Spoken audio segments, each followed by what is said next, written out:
Welcome to the Unapologetically Unstoppable Women podcast, the show where ambition is celebrated, not silenced. Lori, Ann, and Angie are your hosts, and each week we dive into real, unfiltered conversations about women doing extraordinary things in their lives and in their businesses. Here we don't shrink to fit expectations or apologize for our success. We share stories that are inspiring, hilarious, and always authentic, because becoming unstoppable isn't about perfection, it's about persistence.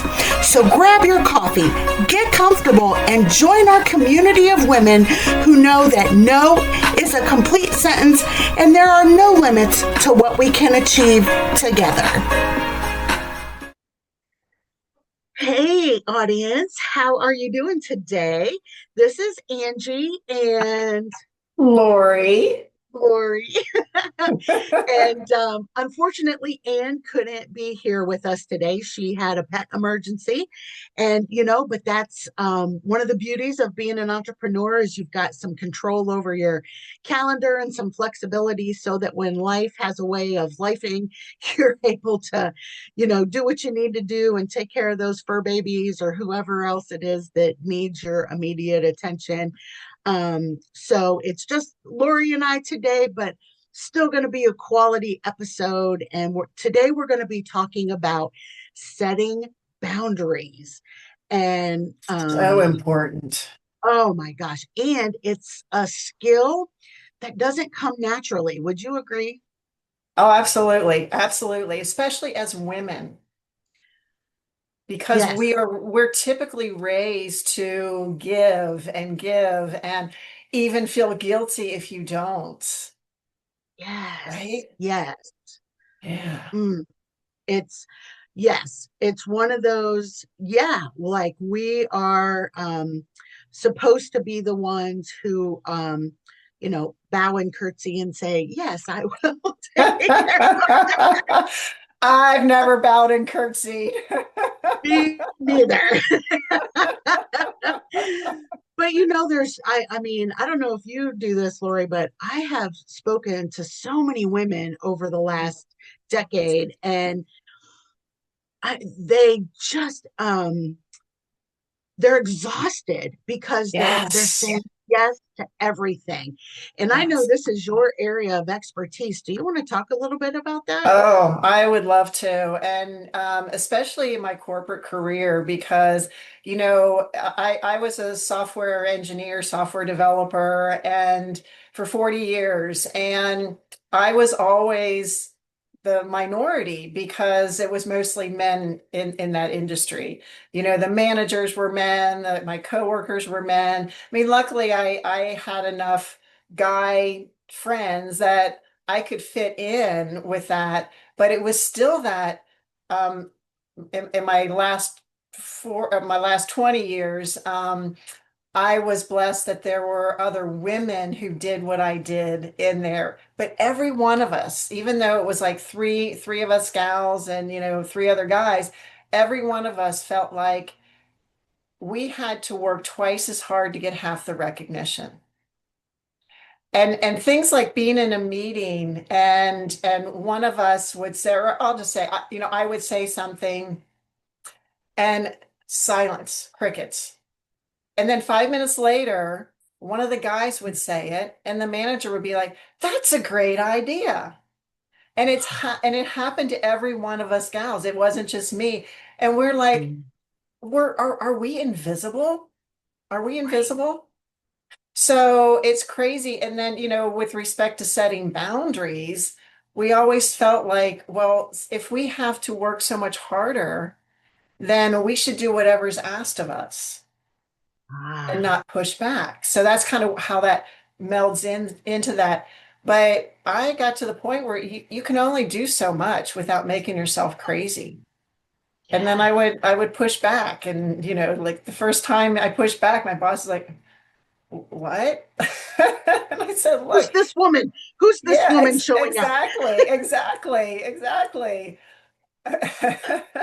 So, and it was just, it's like, look, this is what you have on my number one to-do list today. And now you're asking me to do three other things. Mm, How am I supposed to get them done? You need to prioritize. Tell me what is highest priority. But it took a lot of strength for me to do that because I wasn't used to doing that. I was used to just finding a way to get it done and work longer hours and mm, it'll kill you. yeah. It will kill you. So tell us the difference, like, before you set those healthy boundaries and then you made the conscious choice of setting the healthy boundaries. What was the difference? Like, how did you feel, and what actually gave you the courage to go and step out like that and say enough? Well, interestingly enough, I was getting so stressed at work that Mm. a couple of my friends were worried about me because I was like lashing out, and which is not me. They used to joke about getting the look. So if somebody came to me and I was really busy, yeah, and they asked a stupid what I thought was a stupid question, I would just get a look and they would just kind of like back away. Which is not who I want to be. That's not me. That's not who I am. So I knew I had to de-stress. And a friend of mine from work, she said, "Oh, I go to this yoga studio and let's go together." So she and I went a couple times. And if you're familiar with yoga, it always ends with shavasana, a corpse pose where you're supposed to just be and kind of assimilate everything. Well, me, I'm in my head, I'm going over my to-do list. But slowly I started realizing, okay, there's more to life. I mean, just, the yoga, the movement, the peace I just started realizing, okay, it's not the end of the world. And I didn't even know I was giving the look, right? It was kind of a behind the scenes joke until they finally told me about it. Um, and, and I just thought, okay, all I need to do is say no. That's Mm. not something I can help you with right now. And a lot of times they were asking me to do their job. And I'd be like, no, that's something you need to do. Good for you. I mean, I never did anybody else's job unless they really truly needed help. But somebody who just came so that they could go off and ask me to do something so they could go off and watch their kids' soccer game. No, I don't think so. No, come in early. Exactly, exactly. Yeah, yeah. So yeah, and then it just got easier. But we have to get out of that fight or flight mode. When we're in that fight or flight mode, we're in what I like to call stupid brain mode. Yes. Yeah, where the blood goes away from your rational brain and goes to your reactionary brain, and you say and do stupid things and you make stupid mistakes. So when we can find that place of calm, take a few breaths, find that place of calm, then we can be reasonable. And if we're being reasonable and the other person isn't, that's their problem. Yes. Yes. And We don't have to absorb that. right. And Angie, I know you've had your share of having to set boundaries. I love your story. Yeah. Oh gosh. So my big story is, I mean, and it's kind of a whopper. I'll make it very short, but I'd been working for an organization for 10 years, and I was the supervisor of a program that was thriving, and I was bringing in tons of money to the organization. And we were on, and the program was growing, so we had to hire somebody new. And this young guy was fresh out of college. That wasn't the problem. I was fresh out of college one day, as well. The problem was the CEO offered him $3,000 a year more than what I was making. And I would like to tell you, I went in his office and was very professional, and sat down and had a rational conversation. Oh, that was not the case. Oh F no. bombs were flying. And I said, I am not okay with this. And he looked me dead square in the face and he said, "That's all you're worth." And so I was like, And I literally walked out of my job.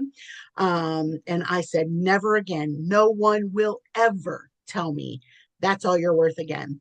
So then fast Good for you. forward, I got my LLC 4 days later. And when he found out I started my business, he called and left me a voicemail and said, when you fail, not if you fail, when you fail, I will gladly accept your resume back. And I kept that voicemail for 5 years. I've been in business 12.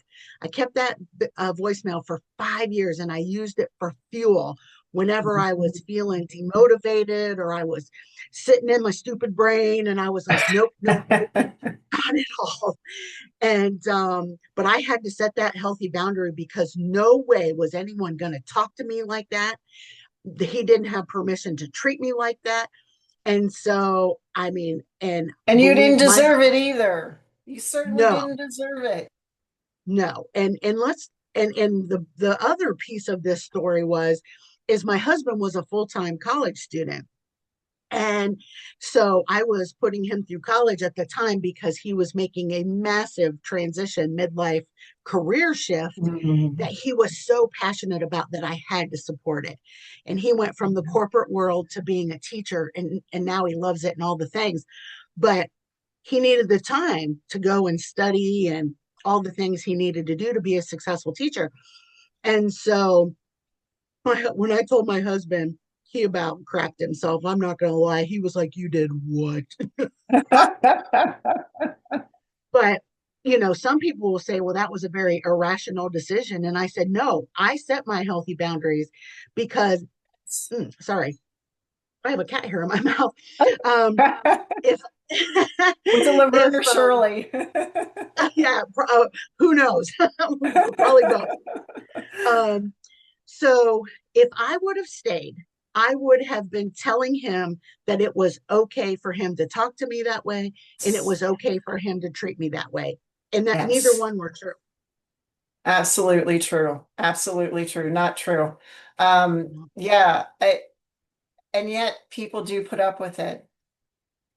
And and I love what you said, Angie. If you would have stayed, it would have given him power to do it again and again and again, not only to you, but to others.